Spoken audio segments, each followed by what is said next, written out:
Oh là là, comment ça va tout le monde? Ça va. Ah, je me suis trompé de... Ah oui, moi je lance des... C'est mon auriculaire, je sais pas ce qu'il est, il a glissé comme ça. Tant que c'est ça. Ah, c'est bon. Bon, bah, Ok. je pensais pas que c'était vous. Alors, C'était moi. vous pouvez refaire, j'ai pas bien vu. Plaisante. C'est quoi, Alors, quoi le mot auriculaire simule une masturbation de micron. Ah d'accord, ok. Donc, du coup, Henri nous a fait une masturbation avec les auriculaires. Les auriculaires. Et je rappelle Henri que c'est filmé. Hein. Ah oui, par contre, oui, c'est filmé. Tant pis pour moi. Enfin voilà, bon celui-là il est bien passé, j'avais envie hein. Bon. Et tu vois, moi je suis parti dans le lire, bah moi, tant que c'est que ça, tu vois, j'ai même pas percuté que c'était un mot en fait. Mais c'est le talent. J'étais persuadé qu'il y avait un mot, mais je savais pas qui. Et puis après, oui, forcément. Moi je croyais que c'était normal qu'il fasse ça avec le micro. Ah, bah, en Oui, fait, mais je sais pas. ce que t'as peut-être pas perçu, c'est le sourire d'Henri au moment où ce que moi j'ai perçu, et là tu t'es dit non, là c'est une masturbation de micro. Bah, forcément. Chacun son truc. Hein. Ben oui, c'est. Enfin. Je te laisse, notre ami Sébastien. On parle toujours patrimoine, hein, le château tout à fait, on de parle du Guise. château, on va parler par temps des bénévoles. Parlons des bénévoles. Oui. Que nous commençons à manquer, nous. Hein. Nivek Théo Nivek Vamos. Ah, Nia qui dort. Mais combien de bénévoles y a-t-il au château fort de Guise? Oh ben, je veux dire que c'est pas facile à compter parce qu'en fait les bénévoles, je vais pas dire vont et viennent, mais selon les animations qu'on peut faire, on n'a pas les mêmes bénévoles. Quoi, donc, alors les bénévoles qui sont, je dirais, très très fidèles, donc il y en a 4 ou 5, quoi, donc on n'est pas très très nombreux en matière de bénévoles. Hein. Mais par contre, on a un bénévole qui est hyper présent, c'est Bébert, que pas mal de monde connaît. Je connais Bébert. Dans Guise, donc voilà, Bébert il est au château, comme il dit, c'est ma seconde famille, enfin c'est même sa famille, quoi. C'est même pas sa seconde, c'est sa famille. Puisque il passe au château tous les jours et il passe 3-4 heures par jour, sauf l'hiver. Mais Bébert, c'est quelqu'un sur qui on peut compter pour faire plein de choses, donc notamment les tontes, les débrousaillages, les lagages d'arbres, voilà, etc. Ensuite, on a d'autres bénévoles qui viennent intervenir pour nous aider sur des chantiers spécifiques, électriques, ou comment je veux dire, des animations très spécifiques. Par exemple, quand on faisait l'éducal, on avait une quinzaine de bénévoles qui venaient systématiquement pour nous aider certains à faire des crêpes, d'autres à faire des gaufres, certains à servir au bar et autres. Mais on n'a pas une équipe de bénévoles fixe de 15 ou 25 personnes. Quoi. Alors que nous, pour le bar, on a une équipe fixe. Il n'y a pas de problème. Hein. Ils Ah ouais, sont tous d'accord. présents hein, pour le bar. Pour les 20 bénévoles, il y en a 15 au bar. Mais il n'y en a aucun qui se met derrière pour servir. Tous devant pour Ils sont consommer. tous devant pour consommer. C'est ça. Donc on y travaille là donc actuellement pour essayer de Rechercher des bénévoles. rechercher des bénévoles et retrouver donc. Alors c'est vrai que les bénévoles qu'on avait au temps des spectacles son et lumière, il y en avait une quinzaine. Malheureusement, j'en parlais dernièrement avec le vice-président donc Alain Debadier. Certains sont décédés malheureusement, Bernard Couret, Alain Thomas et d'autres. Et les autres, ils sont toujours de ce monde, mais ils sont comme moi, ils commencent à avoir de l'âge, quoi, donc ils peuvent s'investir sur des points plus techniques, mais donner du temps physiquement comme certains le font aujourd'hui, c'est pas possible pour eux, quoi. Donc voilà, quoi, c'est un peu. Alors on recherche. Sincèrement, on recherche des bénévoles. Alors, on espère qu'avec le changement de responsabilité, le changement de responsable au niveau du site de Guise, on aura de nouveaux bénévoles qui vont arriver. Il y en a qui se sont un peu effacés pour des raisons, je vais dire, personnelles et puis d'incompatibilité d'humeur avec l'un ou avec l'autre. Mais je pense qu'ils vont revenir, ceux-là, quoi. Donc voilà, quoi.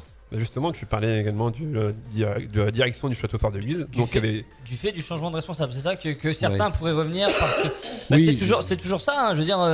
il y a toujours les bénévoles, c'est une histoire d'hommes, quoi, donc et de femmes, bien sûr. Quand je dis homme, d'humain, quoi. Donc c'est une histoire d'humain. Et c'est vrai que là, donc, on avait une bonne équipe sur Guise, donc depuis pas mal d'années, donc entre Nicolas Méneret, donc le responsable du site, Émilie Matteau. Et puis Chloé, donc, qui était là, il y avait 3 salariés donc, pendant plusieurs années. Ils ont décidé de partir tous les 3 pratiquement en même temps. Pareil, pour des problèmes de management, hein, pour des problèmes d'hommes et de femmes. Donc c'est tout, c'est comme ça, bon, voilà.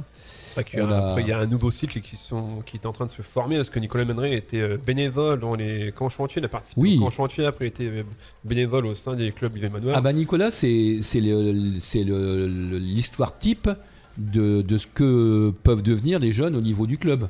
Il a été jeune en camp chantier, il est devenu animateur, il est devenu directeur de camp, il a été bénévole aussi, entre deux, et il est devenu salarié de l'association et responsable du site de Guise pendant 17 ans. Quoi, donc, 17 ans. 17 ouais. ans.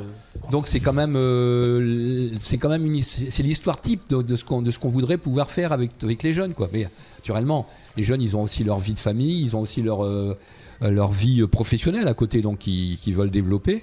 Mais Nicolas, qui a décidé de partir pour des raisons qui lui sont propres, hein, on le sait tous, hein, donc voilà. Et là, on a recruté à partir du 1er juillet. Et je dois avouer qu'on a fait une erreur de casting. Quoi, donc, voilà. On pensait avoir recruté quelqu'un qu'on connaissait, que moi je connaissais pas, mais que les autres membres du club connaissaient. Quelqu'un qui avait été bénévole à l'association, qui avait été salarié de l'association pendant un temps. Et on pensait vraiment avoir recruté quelqu'un de bien. Et puis franchement, on s'est planté. Quoi, donc, voilà. Ça s'est mal passé. Donc là, il y a quelqu'un qui reprendrait la direction. Voilà, alors donc on s'est planté. Bon, on va pas revenir là-dessus. Hein, c'est le passé. Ça arrive, malheureusement. Voilà, nous, on est plus sur l'avenir que sur le passé. Hein, et voilà. Et donc, le conseil d'administration s'est réuni la semaine dernière et on a recruté quelqu'un qui a été validé par le conseil d'administration. Je peux le dire maintenant. Hein, On sait c'est qui aussi. C'est Émilie Matteau qui revient. Donc, Émilie. Mais à un autre poste, qui est le poste de responsable. Elle revient donc comme responsable du site. Donc directrice. Voilà. Alors on n'appelle plus ça directeur dans notre nouvel organigramme. Oui, dire aussi que on a profité des départs donc de Émilie à l'époque et de Nicolas et de Chloé pour rebattre les cartes et réorganiser carrément l'association. Parce qu'on s'est rendu compte que depuis 20 ans, l'organigramme était ce qu'il était. Bon, c'était fait comme ça, quoi. Voilà. Personne ne voulait changer, c'était tel quel. Il n'y avait pas de fiche de poste précise. Donc moi j'ai dit, faut profiter de ce moment-là où il y a un moment de creux là, donc pour refaire des fiches de poste très pointues. Donc il y a eu une commission du conseil d'administration qui s'est penchée là-dessus. On a fait des fiches de poste très précises et on s'est dit, ce ne sont plus les fiches de poste qui vont s'adapter aux salariés, mais on prendra le salarié correspondant à la fiche de poste. Ah bah oui, Parce que depuis pas mal d'années, on disait bon, allez, un tel peut venir, c'est pas grave s'il rentre pas tout à fait dans le cadre, il va s'adapter. Sauf que c'est pas vrai, quoi. Au fil du temps, on s'adapte pas et puis ça va pas, quoi. Donc voilà, là on a rebattu vraiment les cartes par rapport à ça. Et donc Émilie, elle le sait, elle vient, elle aura l'obligation de faire des camps chantiers. Parce qu'on veut que maintenant les responsables de site fassent des camps chantiers également. C'est un passage incontournable pour nous. Et les camps chantiers, c'est notre cœur de métier, c'est notre ADN. Et donc on ne peut pas avoir un responsable de site qui ne fasse pas de camps chantier. Donc Émilie va s'adapter, elle va passer le BAFA LBAFD et elle pourra faire des camps chantiers en 2022. Donc en plus, elle connaît très bien le site, voilà. Parce qu'elle était là depuis de nombreuses années. Pour nous, c'est un jeu gagnant-gagnant de reprendre Émilie. Déjà, gagnant pour elle parce qu'elle piaffait d'impatience de pouvoir revenir. Moi, elle me l'avait déjà dit plusieurs fois. Et puis pour nous, c'est quelqu'un qui connaît le site, qui connaît tous les fonctionnements administratifs du club et du site. Et puis, Émilie, elle a géré l'éducal, elle a géré les grosses animations depuis... elle a travaillé 7 ans, donc Émilie, comme salariée au niveau du club. Donc elle connaît plein de choses. Elle connaît tous nos partenaires, parce que depuis 6 mois... le travail avec nos partenaires est réduit à néant. Donc, on ne travaille pas avec le ministère, on ne travaille plus avec une tourisme, on ne travaille plus avec l'office de tourisme de Tirage. Depuis que depuis que Nicolas est parti. D'accord. Donc voilà, et ça c'est grave. Parce que nos partenaires, moi quand j'en rencontre dans la ville ou ailleurs, dans des réunions, ils me disent qu'est-ce que vous devenez on travaille quand ensemble? Moi j'ai une petite question, une question d'hiérarchie.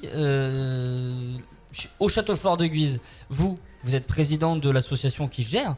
Est-ce que du coup on peut considérer que vous êtes la hiérarchie Non, parce que la hiérarchie pour Émilie et pour les salariés, c'est François Berthe qui est le DRH du club, qui est basé à l'abbaye royale du Moncel.